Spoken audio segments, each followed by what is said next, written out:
Yorme, wala kaming Justin.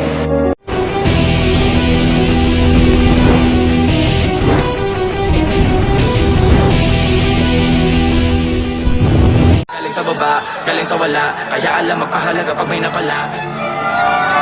Nalaman namin may sakit si Justin na biliary atresia, kinakailangan niyang mag-undergo ng liver transplant. Ang sabi sa amin ng doktor, in 2 years, kinakailangan niyang ma-opera. Kung hindi, mawawala sa amin si Justin. So marami akong nilapitan, mga sinulatan. Meron din pagkakataon na nag-tweet ako sa mga iba't ibang mga government agency and mga artista. Luckily, isa lang ang sumagot sa akin. Nung panahon na yon, siya ay Vice Mayor ng Manila, si Yorme Isko Moreno.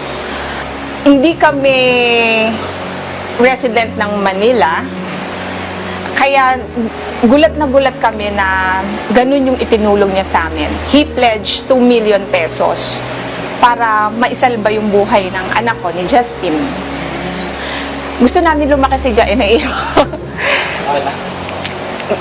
Gusto namin lumaki si Justin na makilala niya. Yung taong tumulong sa kanyang maisalba yung buhay niya. Maraming salamat sa lahat ng naging tulong mo sa akin, sa pamilya ko, lalong-lalo na kay Justin. Kung wala ka, hindi namin makakasama si Justin.